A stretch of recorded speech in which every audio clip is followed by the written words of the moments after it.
My name is Dr. Jaffe, and I'm an ex-meth distributor who sold hundreds of pounds of meth. And this is how crime works.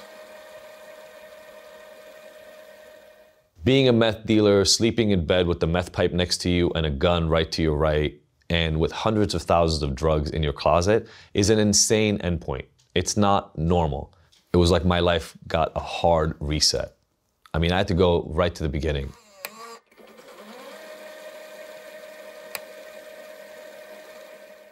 I started selling meth because clients of mine wanted access to meth. And so I started out buying very small amounts from street dealers that I knew personally. So an 8-ball, which is 3.5 grams at a time. The labs I saw in Southern California were a joke compared to even the makeshift labs that Walter had in the RV in Breaking Bad.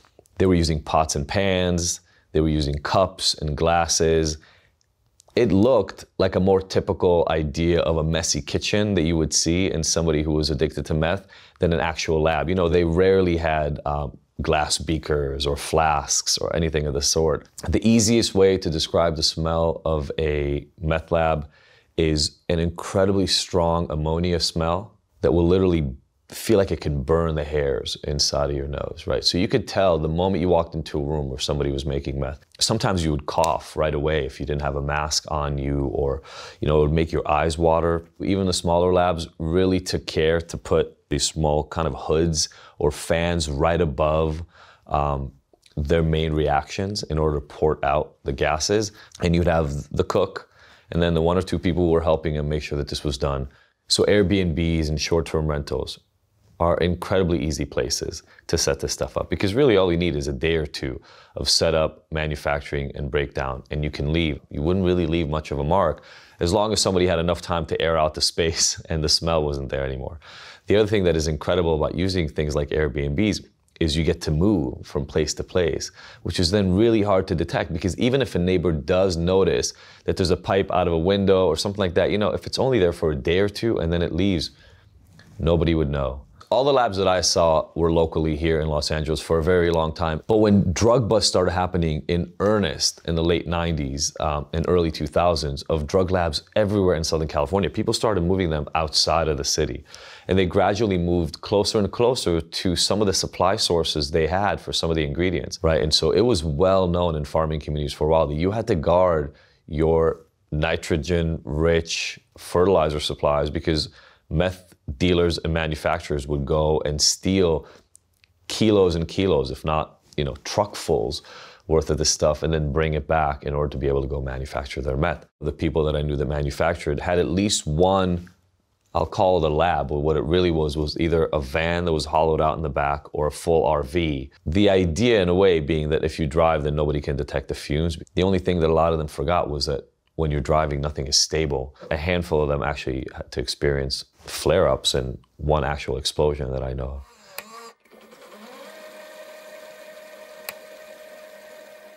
Everybody that I saw manufacturing meth was using the ephedrine method. One of the first things you have to do is you have to get the ephedrine out of the Sudafed pills, right? And so then that ephedrine is put progressively into additional chemical interactions. In the end, what you end up with is essentially a large pot in most of these of a clear liquid that has the solvents in it. And then the next step is really drying that product in order to get the end powder that is what everybody consumes.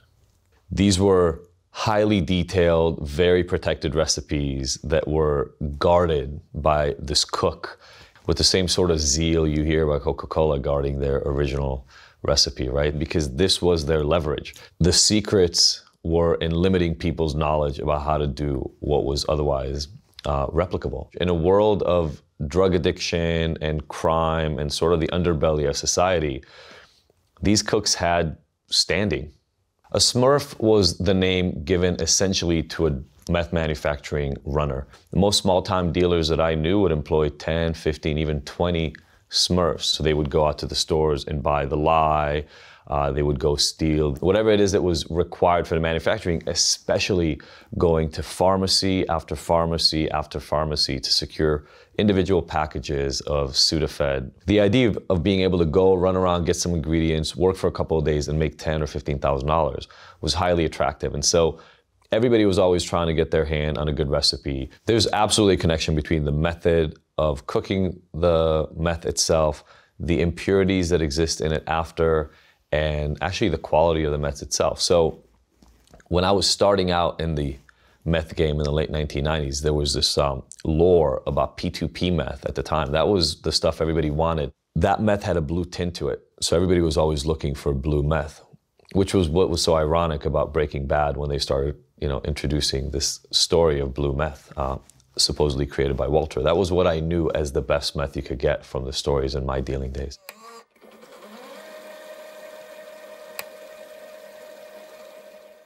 The demand among my customers grew. My dealer couldn't really supply me anymore. So what ended up happening is we would go on together on deals. And we ended up going together to meet his dealer, a woman named who lived in downtown LA in a massive warehouse with about 12 other people. At the time, a pound went for about $10,000 or so. So they were pretty expensive pounds. I would come in to buy as much product as they could. I would leave there with, a pound and a half if they had really done a great job of manufacturing. And so they would be left with about $15,000 from me. There was a hierarchy.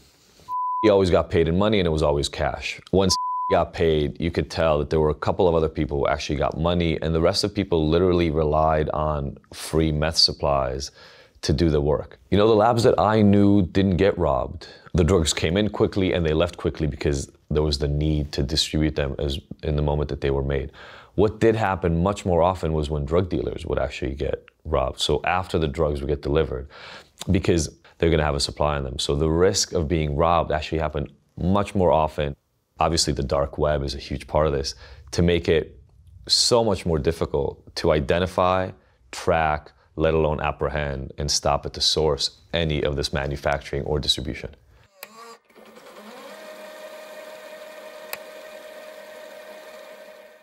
The supply was really, really unreliable. And what that would mean is 1 month, there would be all the meth I wanted. And then other times, it would either be incredibly dirty and impure, or they just wouldn't have any. Back in the day where they were making this with ephedrine pills, when they were starting to crack down on ephedrine pills in the US, as restrictions started coming up about being able to buy 8 packs, and then 4 packs, and then 2 packs, eventually 1 pack of Sudafed at a time, which really choked the supply. And so like any good salesperson trying to sell any product, legal or otherwise, I started looking for other suppliers. And through a person who was selling me cocaine at the time, I got introduced to another contact. So I had to drive down to Orange County to go to a strip club, and then somebody walks up to you, make sure that you are who you say you are, check your ID. He gives me an address and he tells me to get back in my car. And eventually we found ourselves on a dirt road. This was my first meeting with the actual cartel people. And it was the classic meeting you've seen in every single movie in your life, which was I got out with the money, they got out on the other side, but they had 3 guys, obviously with weapons on them. And we walked into the middle. I gave them the bag of money. They gave me the bag of drugs. One of the big things about dealing with the cartels directly is they were really reliable. Every single time that I contacted them, letting them know that I needed product, it wasn't a problem. I never needed another one because they could always supply what I needed.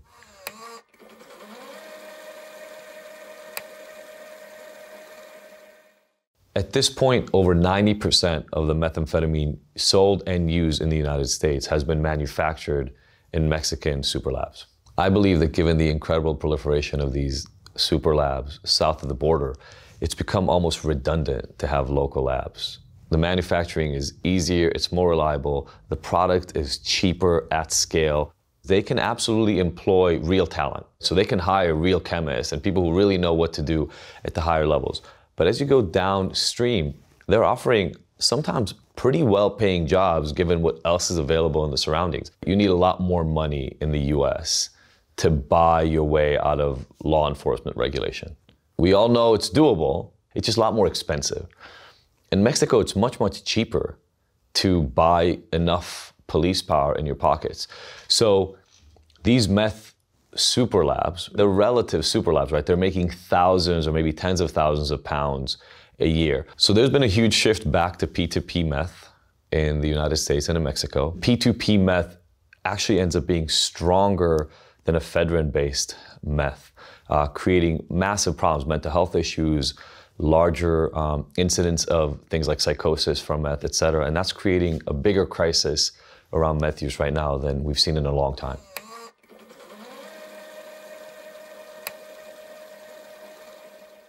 The honest answer as to why I stopped selling drugs is I didn't see a way where I could keep doing it and still live a life that was outside of gates. Everybody that I knew who sold drugs ended up either dead or in prison at some point. I never saw anybody get out of that world intact. I got in my motorcycle accident in 2001, and I got found with, it was cocaine, but I got found with a half a pound of cocaine on me.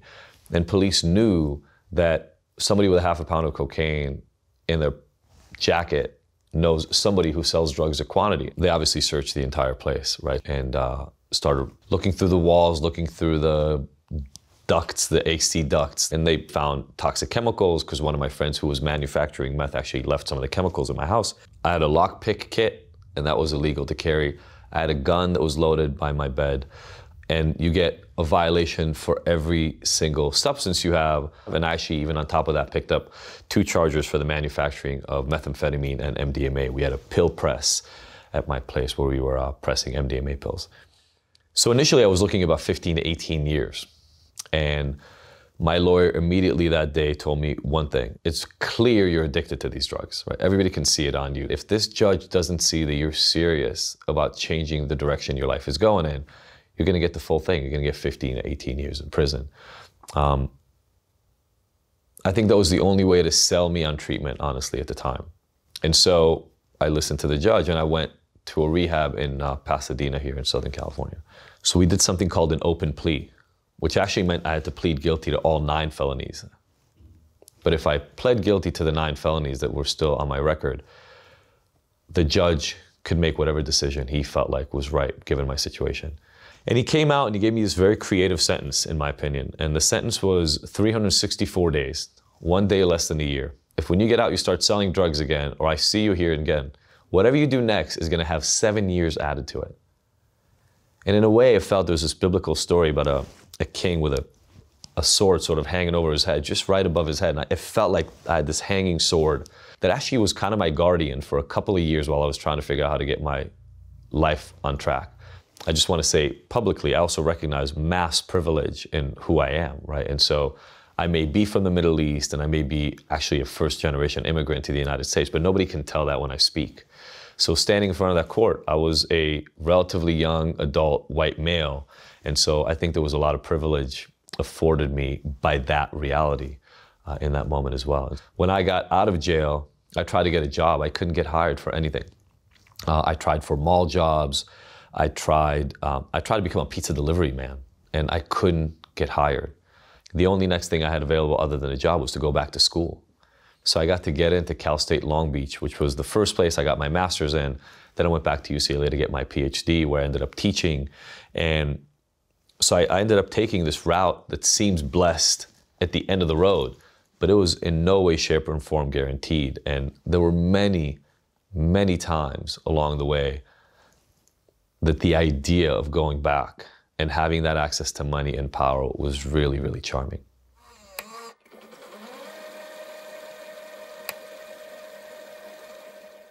The million-dollar question is how to stop meth production and meth use from occurring. The problem is that the government has been known to try to use prohibition and interdiction, right? Ways that stop the supply or make it illegal to use when it comes to every drug, including methamphetamine. What we've seen over and over is that these methods don't work. And so they became this very deeply ingrained public campaign to make kids, young adults, et cetera, aware of the meth problem. So you would see the faces of meth pictures and what meth does to you and all that kind of stuff. That's when we started seeing the opioid problem explode in this country. And it was as if we looked in one direction and then all of a sudden, you know, a whack-a-mole game occurred and everybody had to turn their attention to opioids for a while. But in the interim, while everybody was focusing on opioids, the supply and demand for meth started increasing again and again and again. And over the last decade, we've seen a massive resurgence once again in the use of methamphetamine. They are going to meet the need. They're going to meet the supply that is required, and they're going to find any way to do it. You know, I think that focusing on ways to stop the supply of chemicals is just the wrong approach, and it's not something we need to think too hard about. And the real game is to ask ourselves the question of why is methamphetamine use going up? About 85% of the incarcerated population in the United States either have an active drug addiction problem or were arrested for drug crimes. Add to the cost of interdiction, prohibition, etc., which is in the trillions of dollars. Add to that the cost of lives. And on top of that, the cost of incarceration that we don't consider part of the war on drugs because it's actually part of our overall crime fighting measures. When you add all of those statistics together, I think it's pretty safe to say that the war on drugs can be considered one of the most dismal failures of the law enforcement community here in the United States. 10% of the population in the US struggles with addiction as diagnosed by the DSM. Even that number has gone up. So the Substance Abuse and Mental Health Services Administration, SAMHSA, has just raised its own estimate of the people who struggle with addiction in the US from 24 to about 40 million. So this is a problem that affects all of us, and yet somehow we've bought into the narrative that those people are addicts and alcoholics, but we're here, we're normal, and we're safe. Addiction, as we all know, does not discriminate based on socioeconomic status. And we need to get it out of our heads that the people who struggle are other than us because they are all of us. And so the war on drugs has been a war on those people, and that is us.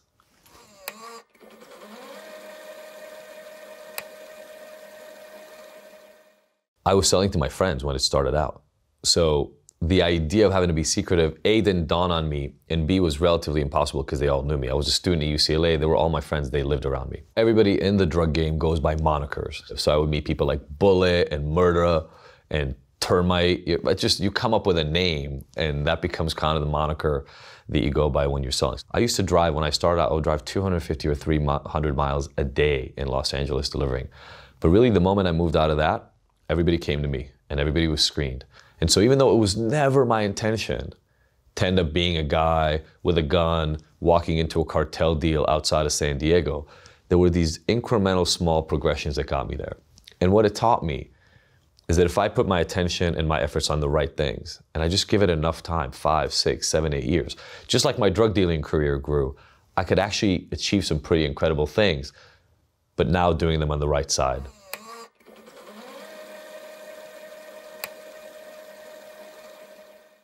I was really scared of telling people that I'd been to jail, that I used to be a drug dealer, that I used to be addicted to meth. It felt big.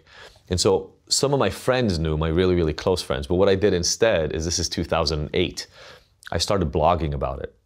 And I started speaking publicly, but to people I didn't know, right? Blogging is kind of safe, it's people out there. I then ended up running groups and seeing clients in a treatment center here locally in Los Angeles. Eventually I opened up my own treatment center, and I've pretty much dedicated my life now to helping people with addiction problems. And so in Ignited, which is what I do now, which is an online addiction help platform, I've also written a book called The Abstinence Myth, relying on the fact that you don't have to be ready to quit in order to get your life in order. If you're ready to do something, you should start acting now, even if you're not ready to quit. This is my life's purpose. This is what I do now. And I'm incredibly motivated and grateful and humbled that I get to help people every day. My name is David McMillan. I've smuggled over $17 million worth of heroin internationally. This is how crime works. The heroin world is very dark and full of secrets. Involves hundreds of thousands of people, mostly down at a very low level. And you're passing by heroin traffickers without even thinking about it. I was a smuggler for over 35 years. Been arrested around about 12 times.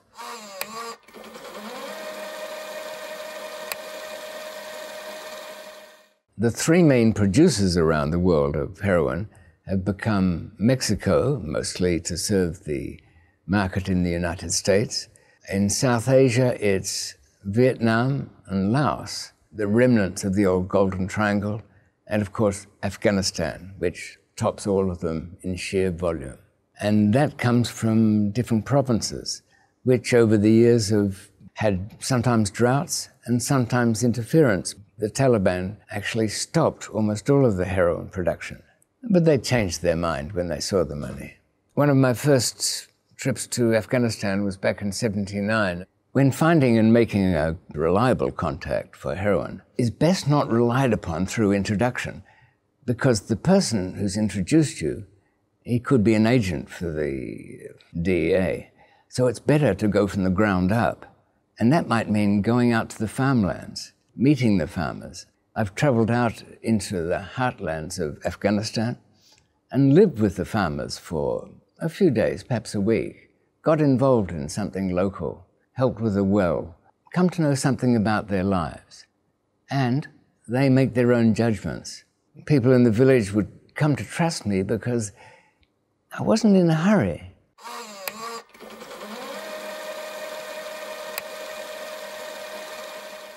You don't need an awful lot of opium to do quite well if you're a farmer. They get at least $50 a kilo. Now, for a farmer, that's quite good. The opium poppy has a big bulb underneath it, and that's about the size of a golf ball. The farmers, when it's mature, scrape the sides of it, and overnight, little beads of white sap are produced. That's scraped off to form a kind of sticky brick. Now that is the opium base. That contains a very, very high yield of morphine, 15, 20% sometimes, beyond the farmers. Every part of the heroin cultivation, processing and handling is done separately. None of the people connected with the supply side are really connected in any group way that you might expect with crime.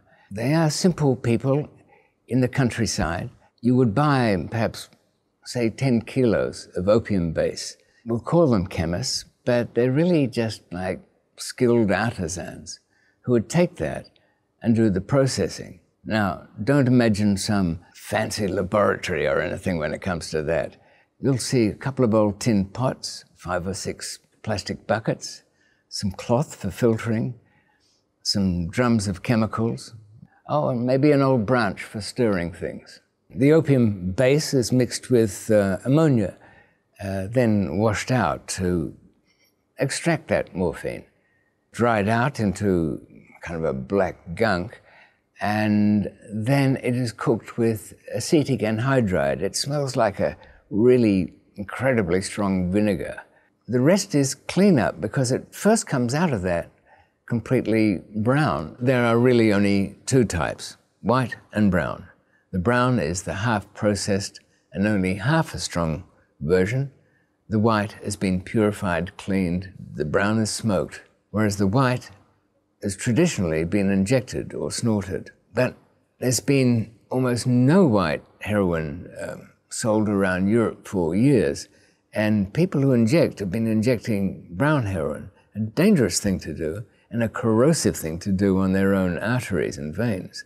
The police agencies have their own way of determining the purity of heroin. Really, there's no better test than experience, and I can tell within seconds from the smell, the texture, and the taste of heroin, where it came from, and very close to how strong it is.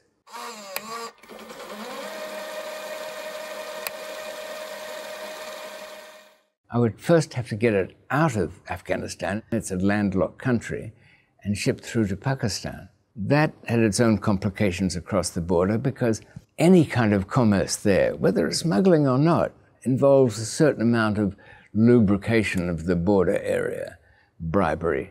Everything has a price, whether it's refrigerators or television sets. The smuggling of heroin is limited by the fact that it can't really be disguised into looking like something else.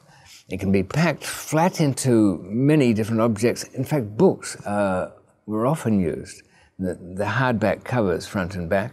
I suppose I'd have to look back upon my time smuggling out of Thailand as the most successful operation. The quality was right. It was the big bags that come from the Golden Triangle, where they're in plastic and they're stamped with the brand name of the local warlord or chieftain who guarantees safe passage. I would press it down and conceal it within the wooden surrounds of radio amplifiers or a piece of electrical equipment in your in-hold baggage without it being interfered with. I would make it pressed within the sides of the wood and veneered around the outside. Almost all of the heroin that's transported by air very rarely goes above half a kilo slabs that get concealed in luggage or body packed, or even made into the handles of suitcases.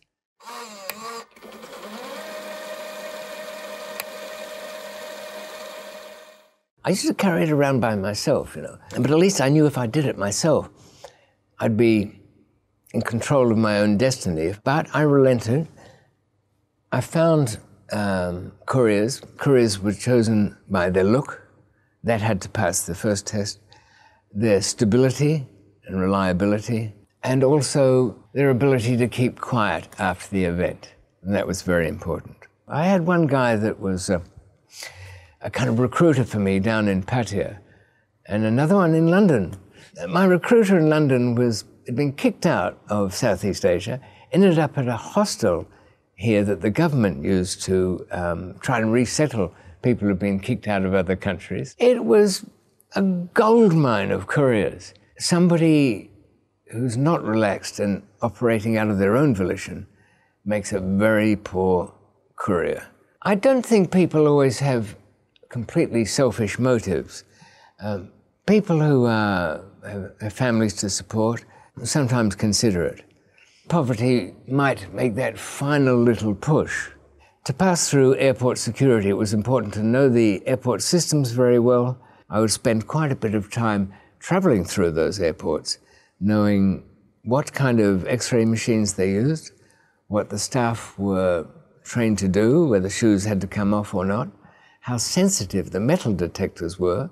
As years went on, customs teams would be trained particularly well in detecting certain kinds of things. They have some for cigarettes, they have some for drugs. They would move those teams around at different times of the day. It was important to know when that team was on. I would use multiple passports in ensuring the safety of the couriers, so that when they left a source country, they would arrive in Europe and be able to take out of their pocket another passport which showed only travel in Europe, and they would have tickets to match. I got birth certificates for people who had died either in infancy or very young pre-traveling age, and then built up the identity around that and get them legitimately issued.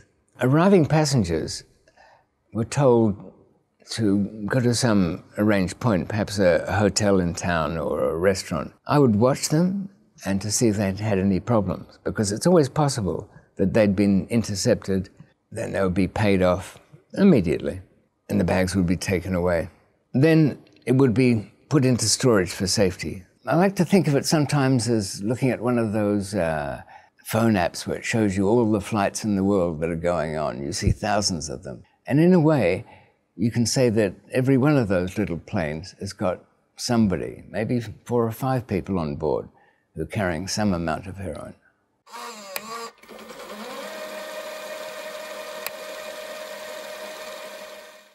During my smuggling criminal career, I've been arrested around about 12 times. It only resulted in 4 convictions. The first one, that was back in 1981 in Australia, resulted in a 10-year sentence. I'd been under investigation by Australian police, and I was running couriers at the time. My own lawyer had told me to get out of town, but I stuck around. No, I can deal with that. They'll never catch me with anything. I was sentenced to 15 years, of which I would ultimately serve 10. There's no law in the trial. Anything can go. It seems everything's fair. I would say this, one of the reasons that I think the deterrent sentences don't work, often the super harsh treatment. My wife at the time, Clelia, was arrested. My business partner, wife, Marie, was arrested. They were put in the women's prison. They put an informer in with the girls in the women's prison to try and get some information out of them. Unfortunately, little Danielle was an arsonist. That's what she was in for. She set fire to the prison, and 5 women were killed, including Clelia and Marie. That was I don't have to say, it was a major low point. I felt guilty, and so I should. The police had moved into my house and trashed it. Every possession I had was gone. My wife was dead.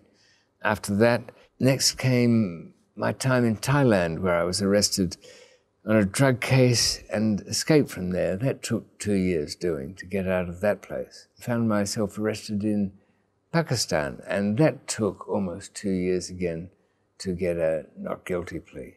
From there, I found myself arrested in Copenhagen, and then lastly, a little stretch in the UK. In my early 50s, around 2004, I walked away from the last deal. I'd been giving bits of advice and being tipped for it, but even that was too close for comfort. I'd run out of time. I was getting simply too old. The price for this is jail time, and I'd promised family not to use any more, and also based on looking back and realizing that the reward was never enough.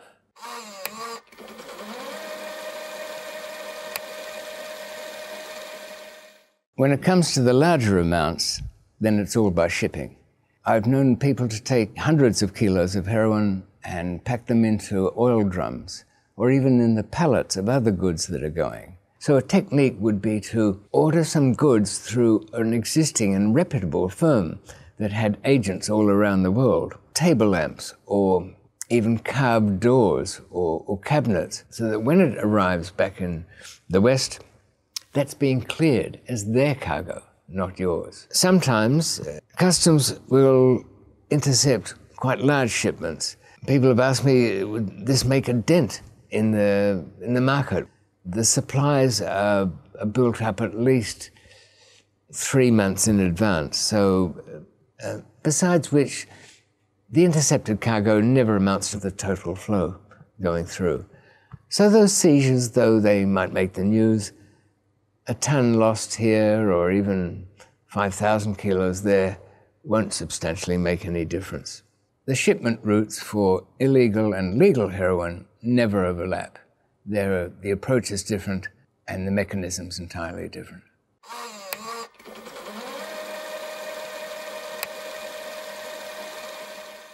After a shipment comes in, then it's unpacked, bagged up into whatever form it's going out, whether it's in bulk in kilos or smaller amounts, ounces. It gets taken out to customers. Within a month, all would be gone. In the early days, it was so profitable. A kilo of heroin back in 1980, just personally, I could get back $1 million from that.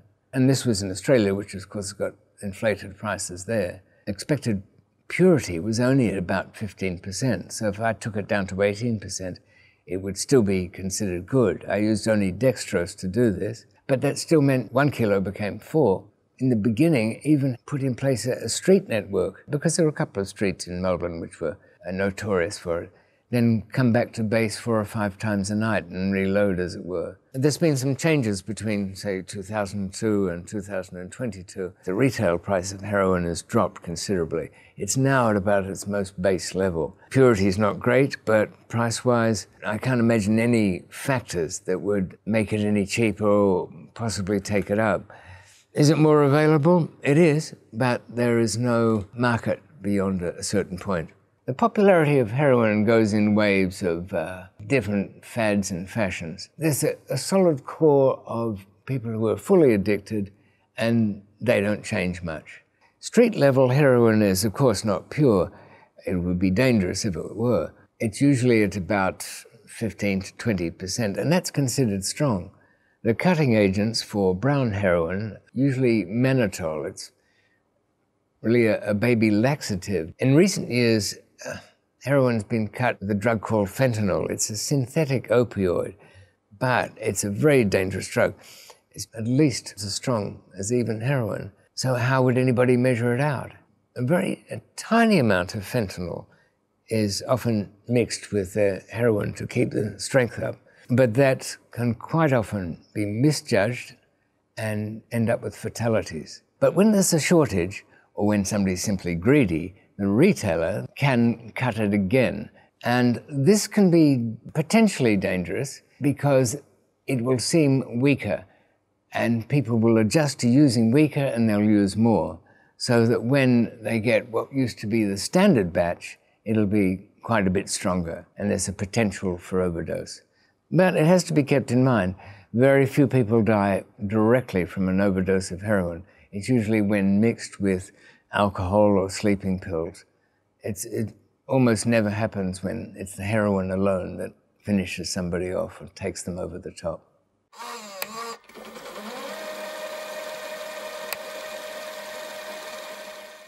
There were political elements to opium and heroin manufacture and distribution. Until 1911, heroin and morphine were available from your local pharmacy or druggist, over the counter, just by asking for it. In fact, heroin was promoted as a kind of cure-all. Little heroin pills were made by Bayer in Germany. But after 1911, the Harrison Act was passed in the United States, which turned attention to addictive drugs. When the Vietnam War took hold, heroin became something the US troops tried during their downtime. They took those habits home with them. So we have a legacy from the Vietnam War. It's called a war on drugs, but is it really a war? A war suggests that one side has got hopes of winning. Drug traffickers and smugglers know that they won't win every break. But then again, they don't have to win to be successful. They've just got to keep out of jail most of the time. But still a high price to pay. From the authorities' point of view, there would never be a situation where they could walk out and say, right, we've done our job. There is no more smuggling. How can that possibly happen when the nature of business is ongoing, rolling, and it replaces the fallen soldiers? The authorities could catch more smugglers by acting on their intelligence and the tips they get. But they're capped by the amount of money, the resources they're given. In 40 years, I've only been taught one thing, that the only solution is to legalize all drugs. Legalization would require, of course, some control measures that somebody wouldn't be going into a shop and without any sensible reason buying 10 kilos of heroin. On the other hand, to take away that black market, the control has to be very light. And, of course, spend some money on offering services for people who can't manage their drugs. Different countries offer different, but generally all poor, alternatives to heroin, and also not very effective treatment programs. For example, in the United Kingdom, there's virtually none. Somebody reporting or presenting with a heroin addiction has to take a place on the list, and to get a substitute has to wait several weeks. That will force them back into that world. It might reduce the harm. It'll save them some money because they've got a fallback position of, say, taking methadone instead of using heroin. There are programs for harm reduction that are good, welcome, and have some effect, such as needle exchange programs, or offer safe places to take drugs. Of course, that doesn't get them off the drugs, but any of that assistance is all a good thing. There's very little that can be done because you're hoping to make a consistent standard product that won't risk overdoses, yet won't be so rubbishy that people will move on to unsafe supplies. But I don't see any way of doing that other than legalization. Also, in a world of legal drugs, there'd be fewer prison inmates on minor or any drug charges at all, and that would have the effect of allowing more police time to be spent on violent crime and crimes that affect people in a more direct way. To help source countries, we would have to do more than simple crop substitution, which so far hasn't worked. It's not much better than the deadly crop eradication, which has left a lot of farmers destitute.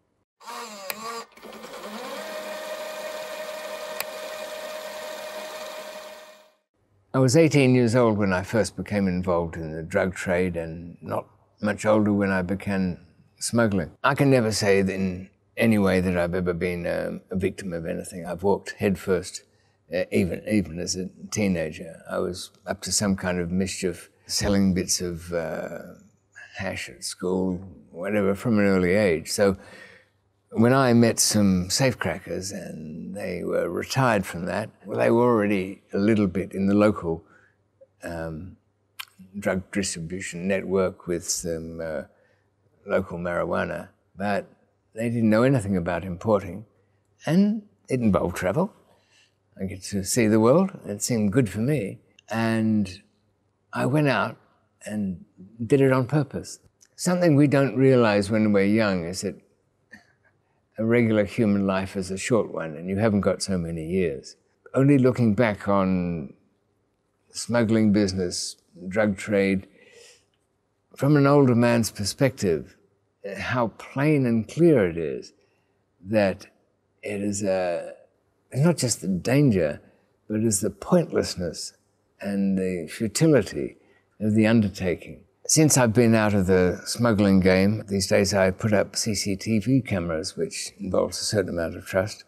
I've also written a couple of books, one that seemed to take 3 years because it was involving that most complex world in Afghanistan and Pakistan and the troubles there and the involvement of the DEA. That took about 10 years to write. That's Unforgiving Destiny. Of course, I regret kind of everything about the life I walked into. People ask me why I didn't walk away from that world after my first major arrest. And the answer is that I couldn't imagine a world where I wasn't running around underground. It didn't seem to me at the time there was any real choice. My name is Pieter Tritton, aka Posh Pete. I smuggled over £5 million worth of cocaine internationally.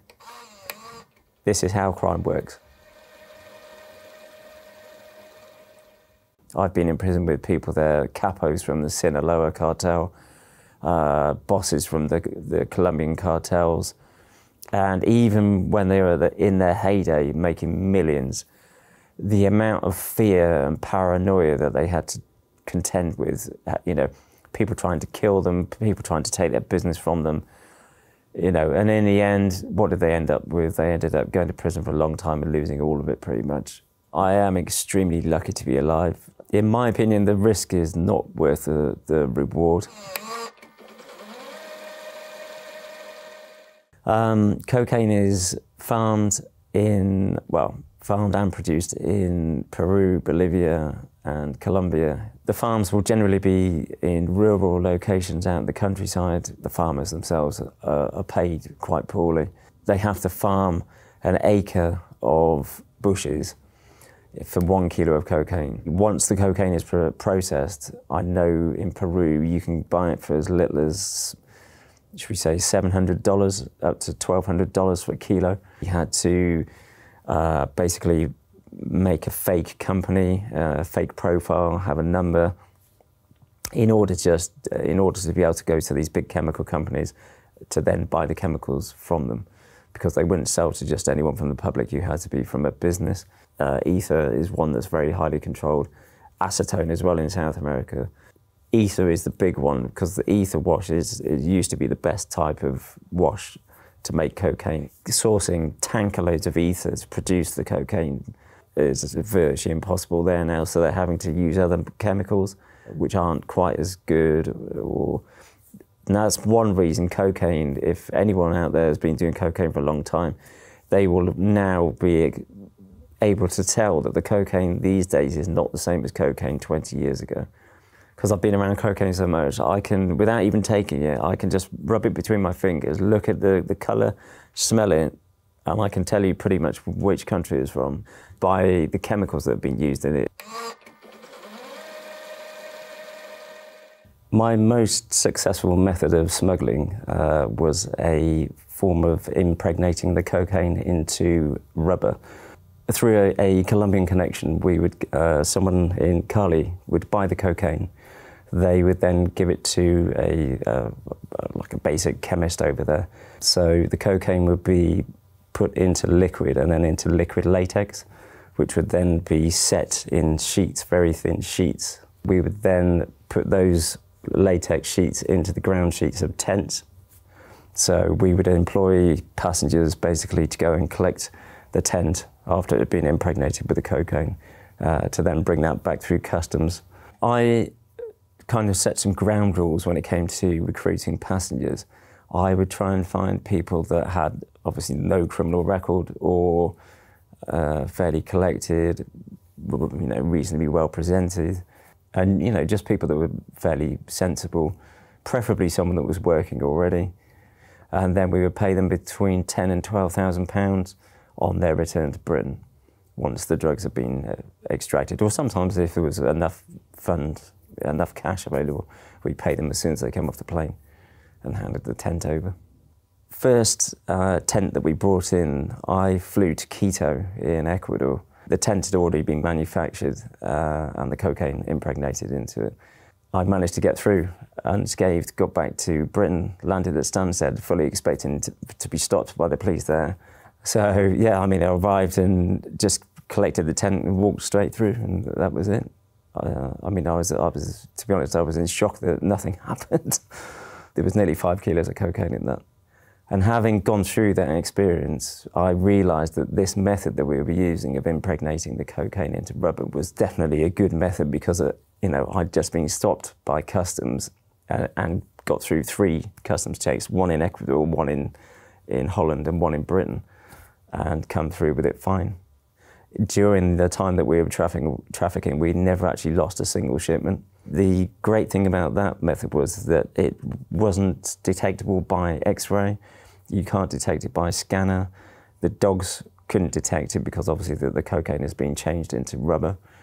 I mean, that pretty much nullifies all the checks that they can do on you. There are definitely countries that we avoided going through or trafficking in. A lot of the South Americans that I've spoken to try to avoid trafficking in America. The DEA have got powers to come down to Colombia or Ecuador or wherever, basically, and arrest you and then take you back to the States and try you there.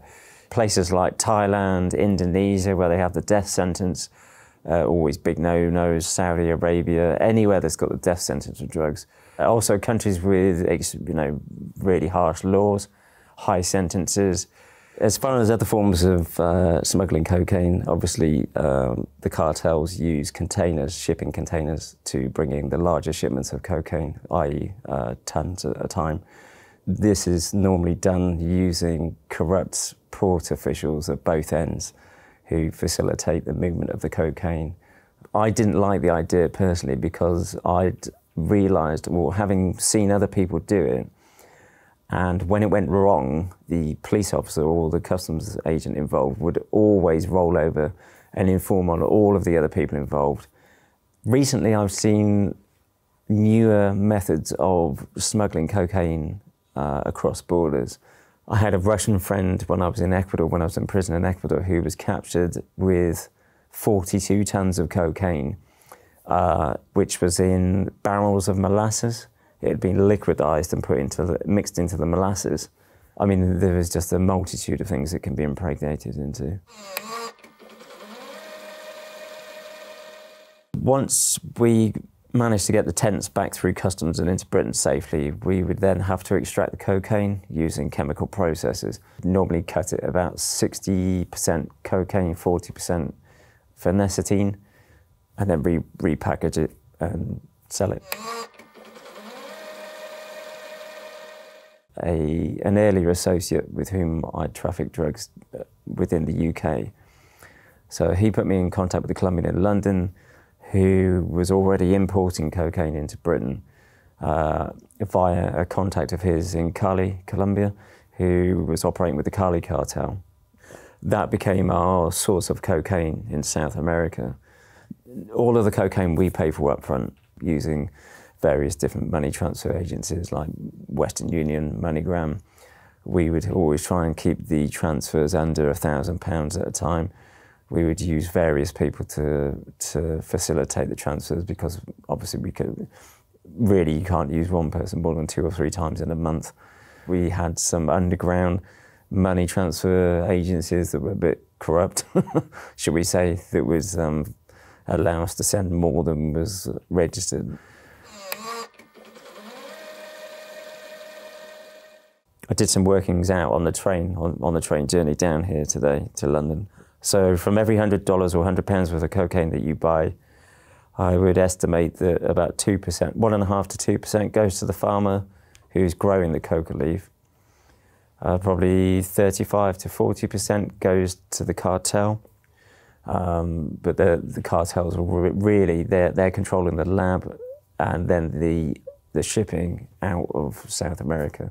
The remainder was, say, around 60%, would probably go to the dealers, on the street. Much the same as OPEC controls the supply of oil, the cartels control the supply and flow of cocaine. The problem with drug trafficking is you're only going to be able to do it for so long before you get caught. In the operation that I was carrying out, we tried to keep the number of people involved to as small as possible, because obviously the less people know, the less chance there is that somebody's going to turn informant or betray you. The group that we had, there was me, a Colombian and a Chilean, who were the key players. And then we would employ passengers to bring the tents back in. Well, after the Colombian and the Chilean were arrested in a laboratory that was raided in Crystal Palace, the Colombian was turned by the British police and became an informant. We then started to see police activity around us quite frequently, so it became very much a game of cat and mouse between them and us. I was arrested in Ecuador in 2005 and ended up getting sentenced to 12 years in prison in Ecuador. I was diagnosed with complex PTSD, which is post-traumatic stress disorder, after having seen so much mayhem and death and destruction in prison in Ecuador. I would say that the levels of cocaine being produced are greater than ever these days. Even though there's ever greater demand for cocaine, the purity of cocaine has also increased, I think, because of the increased production levels. We're now in the internet era, encrypted technologies, encrypted telephones, encrypted messaging services, and dozens of them. Nowadays, there's so many ways, better ways of transferring money around the world, such as Bitcoin, Ethereum. These are definitely being used in the drug trade for facilitating large movements of cash. So it's a lot harder for the authorities to keep on top of all of this. In order to keep up with it, the cartels have realised that you're always going to be able to sell pure cocaine quicker than you are cut cocaine. The sort of mafias like the Albanians and the Russians and the Chinese, they are now sending their own people out to South America to just buy the cocaine from the cartels there and then basically say goodbye to them and then facilitate their own shipping back. So then that means they then have the whole share of the profit. The Albanian mafia is now very much in control of the whole trafficking enterprise in Britain and Europe. And I think it's become very much more controlled, very much more monopolised than it used to be. There used to be smaller people like myself. Those smaller players are being forced out of the market by the fact that the Albanians and the like of the Albanians have just got it stitched up. In my opinion, the government can't win the war on drugs, and they're fully aware that they can't win the war on drugs. And if you talk to a lot of high-ranking police, they will definitely tell you that the war on drugs is unwinnable. And in my personal opinion, the only way that the war on drugs will be won is to legalise all drugs, manufacture them under licence and strict control, and then tax them heavily in order to offset the detrimental cost to society. Really, the key element in this is the financial gain of criminals. If you can take out the financial gain from the whole equation, then there's no incentive for criminals to traffic drugs. So I don't think that throwing more and more money at border force and trying to control it and say eradication of crops. I mean, they've tried eradicating crops and that only had a detrimental effect on the people on the ground because it destroyed other crops as well and led to disease and illness and contaminated water. It's huge business, it being kept illegal, because it actually creates more employment and more monetary gain overall for law enforcement, for prisons, for the judiciary, for healthcare, for these drug companies making drugs that help with treatments.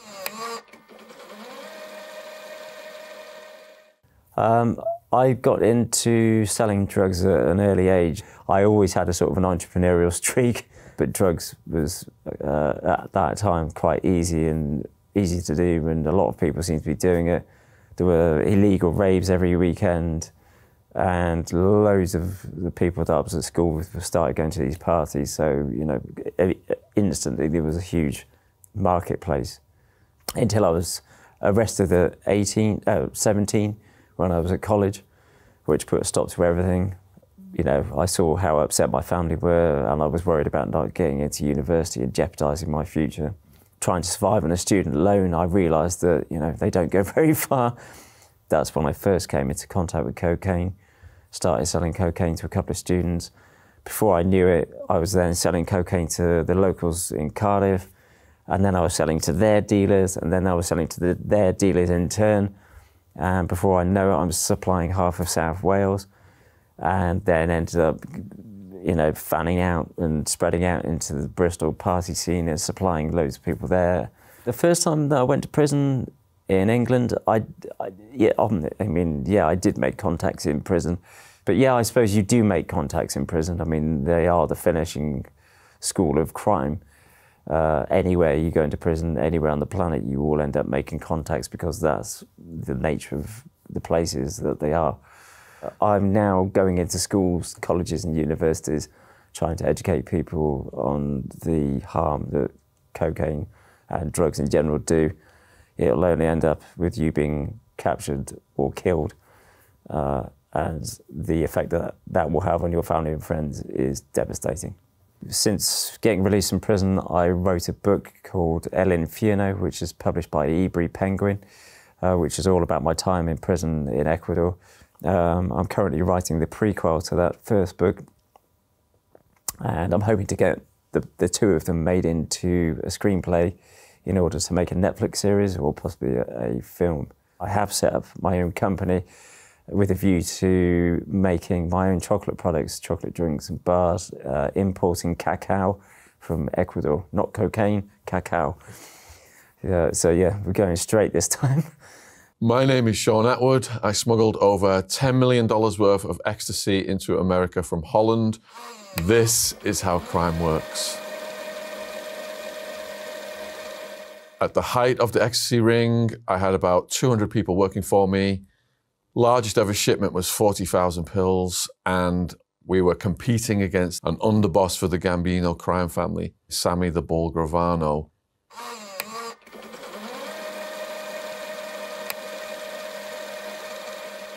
When I was active, the capital for ecstasy manufacture was Holland. 5 of the most common ones back then were White Doves, Mitsubishis, Eurodollars, Teletubbies, dollar signs. A pure ecstasy pill should be 100 to 125 milligrams of MDMA and clay. So they put the powder into the press and it comes out with a logo on it. The recipe for ecstasy has changed because the government has clamped down on the original ingredients for ecstasy. So you've got these cartels and big criminal enterprises who don't care about the purity of the product, putting all kinds of mixed chemicals in. People sometimes put food coloring in them to make a distinct branding. Most of the pills that had the food coloring in them were not the pure presses, the beige presses from Holland. Every time a new pill came out, people would say, this is the bomb, this has got double stacked MDMA in it. But generally, if it's 100 to 125 milligrams of MDMA, you're going to get the same hit. At the height of the ecstasy operation, we could commission a pill to be designed in a certain way, but we opted not to because we believed it would attract law enforcement. On the website Dance Safe, they had all of the pills, photos of them, and they gave the exact ingredients in the pills. So, you know, we were already in very good standing for the quality of our product.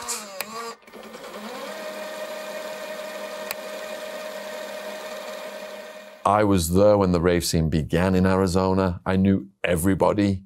It was all the local little cliques that came to me to invest in their parties and their e-deals. The first clubs I scored individually from was a little rave called Chupa and the Silver Dollar Club. We were getting them for like $25, $30 a pill. This is 1996, 1997. So we set up a deal whereby, I can't remember, it's 500, 1,000 out of LA for just over $10 a pill. So that's when we realized that we needed to meet demand to get greater quantities and to get them at reduced prices to go through Holland. To source pills from Holland, I had to put people on flights with the testing kits and say, hit the clubs. They would find the people selling them in the clubs and they would come home with the samples. And if the samples were good, then the person would go back out and we would establish a deeper connection. It's very covert. It's all done in hotel rooms. People show up, you got your testing kit. They hand over the pills, you hand over the bills. You don't know a lot of the background information as to what's going on, and that's probably to protect the enterprises that are running it. Once we started to source pills out of Holland, we were getting tens of thousands per shipment, but we didn't have to do it as often then. It might be, every month, every couple of months, something like that. Wildman, my best friend from childhood, became my main bodyguard in Arizona. When Wildman was on his first stay, he opened the door into a world of gangsters, contacts I wouldn't have made. I got to meet all these characters, and one of them in particular, he was in a situation with the cops and we protected him, and he said, from now on, me and my brothers have got your back, and that was the New Mexican Mafia.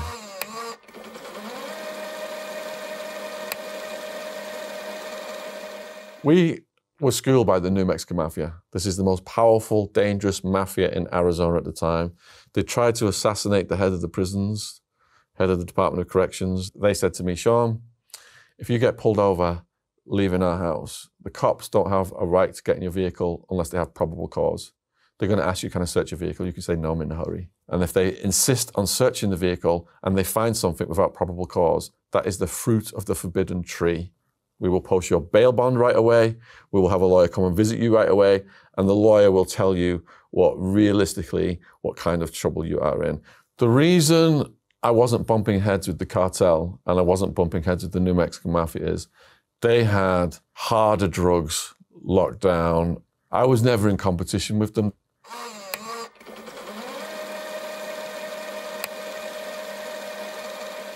So in the beginning from Holland, we were doing it through the mail. We hollowed out stock market annual reports and we used some like edible glue stuff to seal them all. And then they'd be put in a box and FedExed to an address in Arizona. And we had various addresses. I flew people over from the UK, built up credit in their names, rented houses in their names and bought cars in their names, all for use within the criminal enterprise. We would go from Hermosillo Airport, we would fly over to Mexico City, then you could take Air France to Paris, and then you get the train over to Holland. Back then, this was before 9/11. This may sound really lapsadaisical to some people, but you could just throw them in your luggage in like pillowcases, thousands and thousands of pills. Now, it was more strategic than just them getting off the plane at Hermosillo and then coming over the Arizona border. We rented properties in Puerto Penasco, Rocky Point, and the smugglers who brought them into Mexico would take them to those locations. Then the pills would be divided up into vehicles and smugglers that had, for example, brand new SUVs, University of Arizona stickers on them, diving tanks, all kinds of tourist bric-a-brac. And in particular, if it was spring break or one of the student holidays, the checkpoints were so backed up. They were so overwhelmed. You got so many guys stopping cars. We never, ever got caught bringing them over the Arizona border. It was flawless.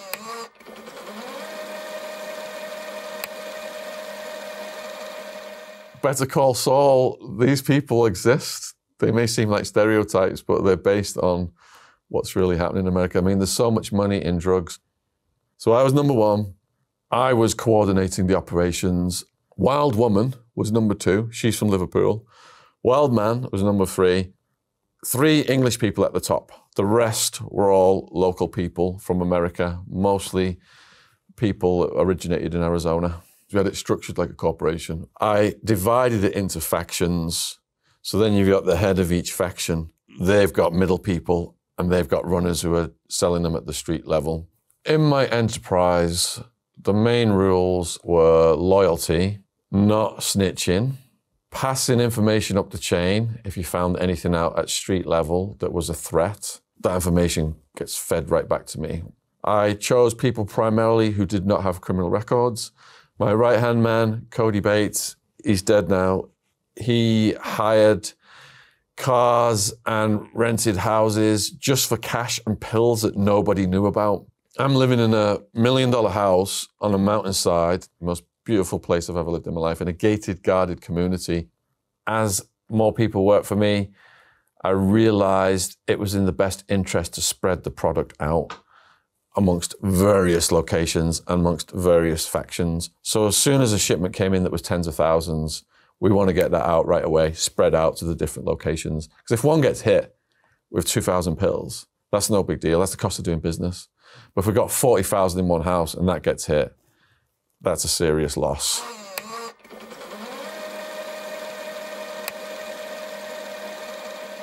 At the height of it, we had people from other states coming to us. Even people would fly from Chicago and states on the other side of America to come to us. We had pagers, never spoke about big deals on the phone to anyone. Cody Bates, he had the house rented where the product was, where the cash was that nobody knew about, and he would do the rounds. So he would drop off to the head of each faction, pick up the cash. If everything was going smoothly, that was fine.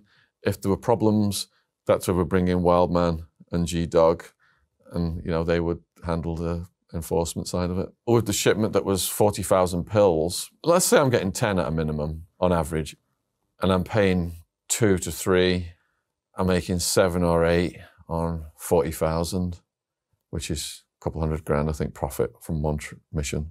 To launder the money, I flew people from the UK, opened stock market, bank accounts and credit accounts in their names, slowly built all this credit up and kept all this money in a legal kind of way whereby I hadn't done anything criminal to it yet.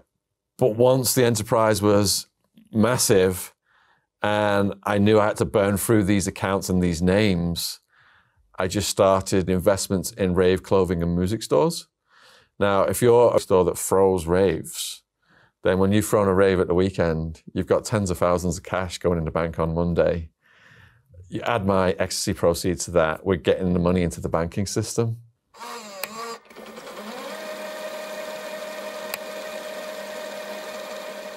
Before Sammy the Bull Gravano entered the scene, I had a reputation for getting the white and beige presses out of Holland, and that was the primary source of supply to Arizona, to the raves and to the clubs. What you've got to bear in mind is people say, if Sammy the Bull Gravano was in competition with you, this is the Italian mafia, the Gambino crime family.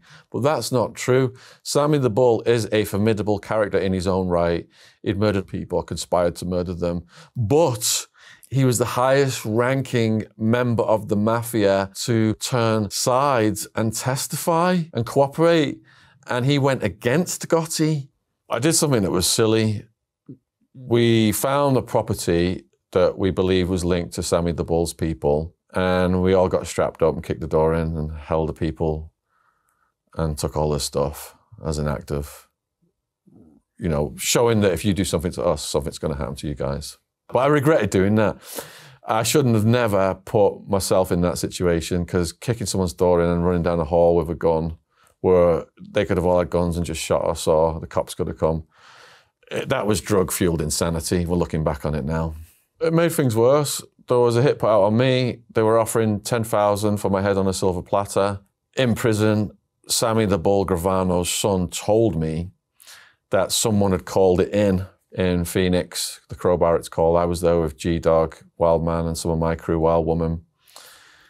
A striptease woman had spotted me.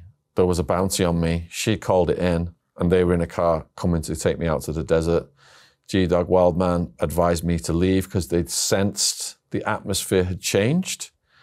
And I got out of there just before Gravano's son, Gerard, arrived.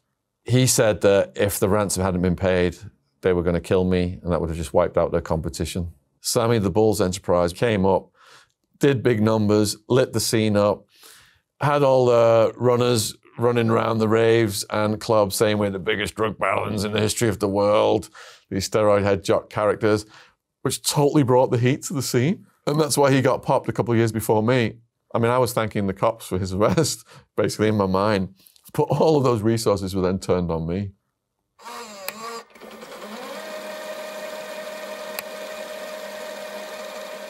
It was May 16th, 2002 when the SWAT team came. I thought once I quit the importation, I got away with it. I thought they had to catch you with the drugs. All it takes is someone from your past within 7 years, statute of limitations, to tell the cops they've done a deal with you and they've got you. Don't need the drugs. We used the lawyer from the New Mexican Mafia. He was a loophole lawyer, paid him $100,000, and that's how we got it down from 200 years to 9.5 years without snitching. My first jail was Towers Jail, where the neo-Nazis come up to me. To join the gang, to be a member, you have to murder someone for them. There are very few members. There are a lot of probates, associates, people putting work in for them that are running the system for them. Arizona, the 4 major prison gangs, it's all racially divided. The whites is the Aryan Brotherhood. The blacks is the Mau Mau. The Mexican nationals have their own gang. And then you've got the Chicanos, which are the Mexican Americans. You've got the Native Americans as well. And then anyone who doesn't fit in, heaven help them, because it's just raw survival of the fittest.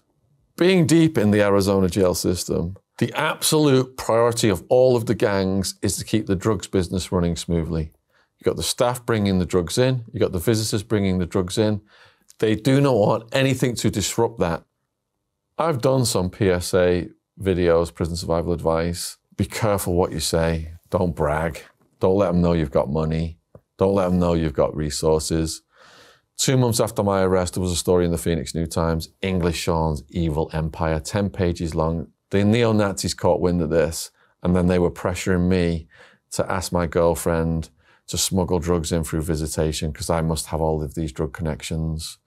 Fortunately, there was a race riot, and those guys who were trying to pressure me got moved, and I clicked up with the Italians after that, and that pressure on me ended. I end up in a jail run by a famous sheriff called Sheriff Joe Arpaio. Over time, you just saw them, revolving door, young people coming in, lesser offences, becoming harder criminals. It is a college of crime. The conditions in that jail, the cockroaches, the dead rats in the foods, the guards murdering the prisoners. For the vast majority of the people I was housed with, there was no hope. But that's what keeps the prisons in business.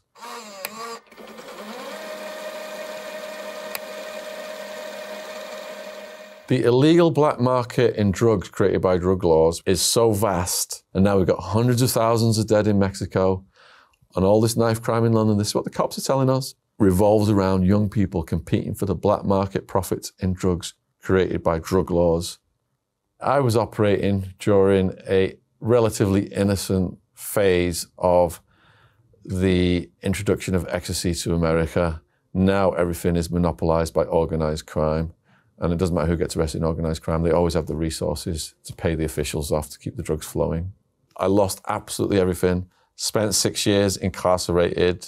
There's a clip where I'm at an airport in London, I think it's Gatwick or Heathrow, and I'm all shell-shocked looking, hugging mum, dad, sister, mum's crying, in the car, out of the airport.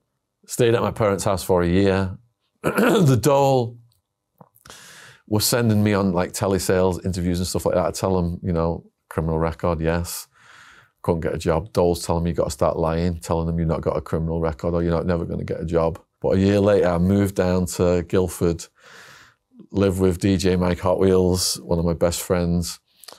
I lived in his bedroom for 10 years, just doing my blog, building my socials. We started the blog in 2004, started the YouTube channel in 2007. It was the first prison YouTube channel. I go up and down the country interviewing the most interesting people.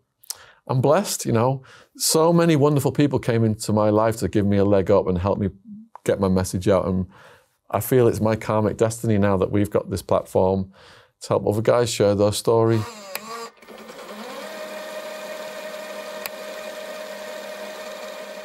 It was the late 1980s, and all of a sudden, on the weekends on the news, there was these stories of cops chasing around young people who were wide-eyed, wearing baggy jeans with like acid, LSD logos on them and stuff.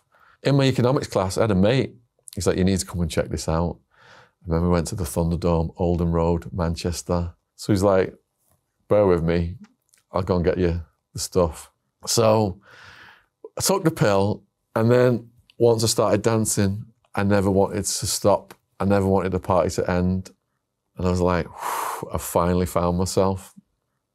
And that's how raving became my religion.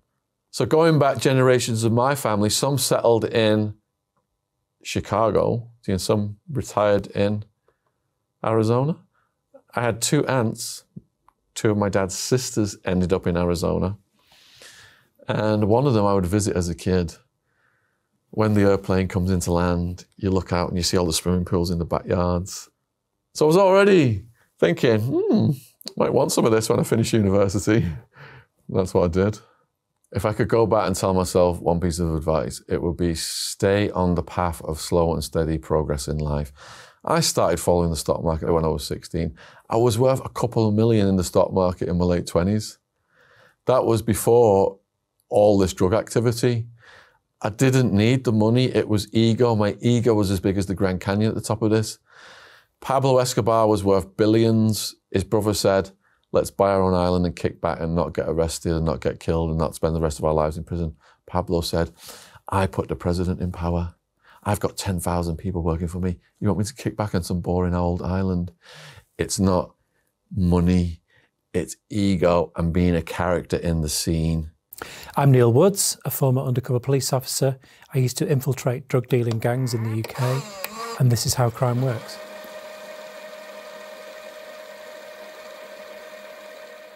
Drug crime is entirely different from any other forms of criminality, entirely different. If the police catch a drug dealer, crime goes up because there is an unlimited number of people wanting to take that opportunity. What happens over time is, at every level, is where police catch drug dealers, they help create monopolies. So if you catch a dealer who controls half a city, the dealer who's most able to take opportunity of that is the guy that controls the other half. In essence, it's an extremely hostile environment because only the most controlling and hostile gangs are the ones who are the most successful. Policing drugs has made the heroin and crack cocaine markets in the UK and around the world much more hostile, but also much more competitive. Because people get arrested, this creates opportunities. And if you consider that if the police catch a gang which controls a quarter of a city, then the gang that is most capable and able to take up that opportunity and take over control of that quarter of the city is a gang that already controls another quarter of the city. So it makes for a very combative and competitive marketplace. The target customers of those organised crime groups is the most problematic consumers of those commodities. The most hardcore 10% of heroin consumers consume 50% of the market value of that heroin. So you can see just how much money there is in dominating or exploiting that hardcore 10%. You can make an extraordinary amount of money with dealing with relatively few people. I realised that I had to understand the people around me, which meant understanding a group of people that I'd previously had a huge amount of stigma for. And I had to readdress that quite quickly because I had to know about that. I had to function like them. But I quickly realised that those people were in a pattern of behaviour that was out of their control because of what had happened to them. And that was important to understand because by understanding that, I could understand how organised crime was exploiting them and how I could appear to be exploited myself and therefore get the credibility to climb the ladder, buy increasingly large amounts of drugs and network with the right people. The most significant dealer, or the most significant foot soldier, I suppose, at the bottom rung of organised crime, is the most exploited person in the whole supply chain. And that is the user dealer. It's somebody who is supplying drugs to fund their own habit. More often than not, they're doing that because they've been forced to do so by organised crime. But they're the most important person to get to know because they are the person that organised crime relies on.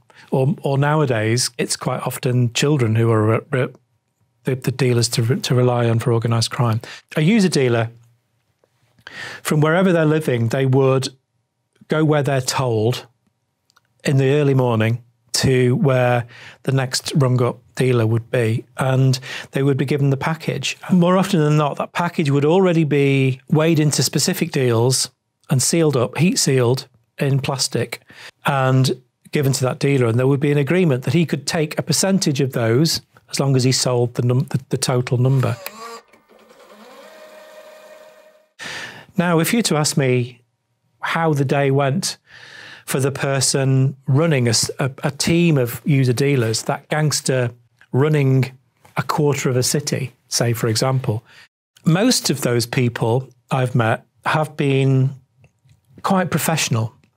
They haven't used any drugs. They have been efficient. They have got up in the morning early, and they usually do it in shifts. They'll split a morning shift and a late shift, and they'll do it in rotation as a team. They will check which SIM card goes in their phone or which phone they're using for the day. They will have a separate SIM with a database of numbers which are of most use to them. They will check in with their companions, and they will meet up with the person that they're working with for that day. And what that would normally mean is that they will have a driver. They will sit in the back of a car quite often, and they will be driven around, where they will be either doing deliveries to user dealers, sometimes meeting in the back of that car, or sometimes meeting at remote locations, which will change on a rotational basis or on a whim. They will keep a careful eye on locations where there is a stash, where they are stashing their next resupply of drugs. They will also keep tabs on people who are doing the measuring out and the heat sealing to make sure that they're doing that correctly. They will constantly be in contact with whoever is tasked in the policing of those people to make sure everyone is staying honest and working according to the team ethos, shall I say, and that make sure that no one's ripping them off. In essence, it's an extremely hostile environment, but I have to reiterate, it's the presence of people like me in that marketplace, and it's general drugs policing and the use of police informants which creates that desperately violent marketplace.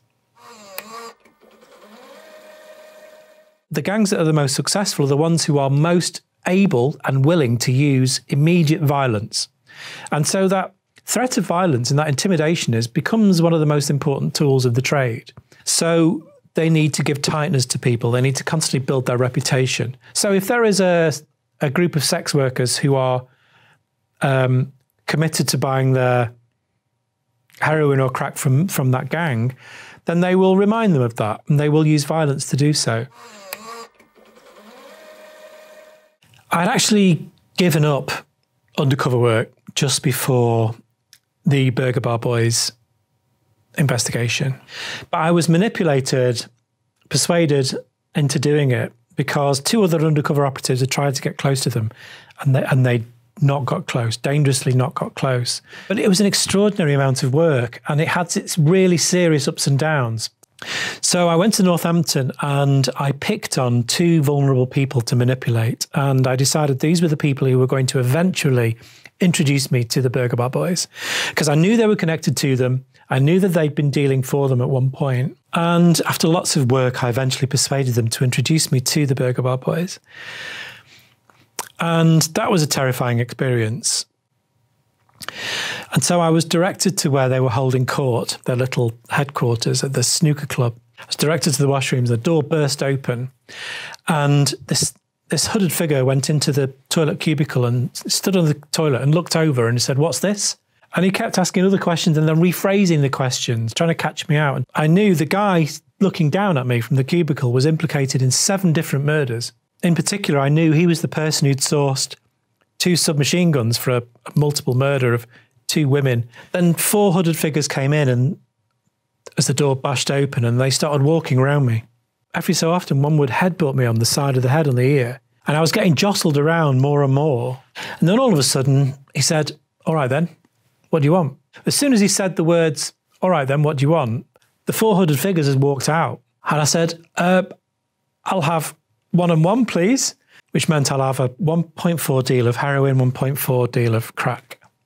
And I handed over my £40 and he gave me looking down on me.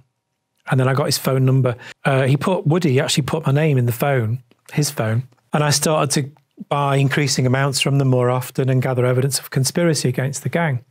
I was in. The most important task I had, to get that phone number, to get that beginnings of trust, I'd got it. That was it. It was just the most intense operation. There was always something, and there was always that threat of violence. It never went away. Never went away, not for 1 minute. And anyway, 7 months it lasted. And I was pleased to think by the end of that 7 months that I'd gathered evidence against 96 people, the 6 main gangsters, plus 90 other people. And I knew there was no one else to meet. There were no new phone numbers. There was no names I hadn't heard of already. I'd caught everyone. There were police from 5 different counties, hundreds of people involved in the arrest phase, loads of doors being smashed in. And a week or so after the event, I spoke to the intel officer and he said to me, yep, we managed to interrupt the heroin and crack cocaine supply in Northampton for a full 2 hours. All of the belief I had that had been eroding away over those years, and it had been eroding away, I had to give in to the evidence before my eyes, really, and realise that this is futile. Now, what this does is it increases corruption. If you have allowed a dealer or a gang or a cartel to increase their share of the market, then they are richer, which means they have more money to invest in corruption. In Mexico, there used to be 20 cartels, now there are 3. Each one of those 3 are richer than those 20 used to be. Sweden has an extraordinary drug gang war going on. And they're not just using guns, machine guns, they're using grenades, they're using IEDs, they're blowing each other up. There's literally hundreds of bombs going off in Sweden between drug gangs competing to control drug markets across Northern Europe. This is something that we should pay attention to, especially as Sweden takes pride in having the toughest drug laws in Europe. Cause and effect, I would say. The most significant change in the drug markets has been the shift of online, the dark web, the dark markets. The lack of physical contact means there's less violence, so that's a good thing. It's moved online. And also there is a way online, in some regard, of having self-regulation because there's reviews left, so people can increase the likelihood of better quality commodities. And claims by FBI agents or whoever it is that they can crack codes and use hackers to bring these markets down. It's not true. The dark markets will continue to become more efficient as a response to policing. Since I've left the police, I've written a memoir, and that's called Good Cop, Bad War. My position is the position of my organisation, which is the Law Enforcement Action Partnership. We advocate for the full regulation of all the drug markets, to take control away from organised crime, and increasingly we're becoming the most important voices for reform.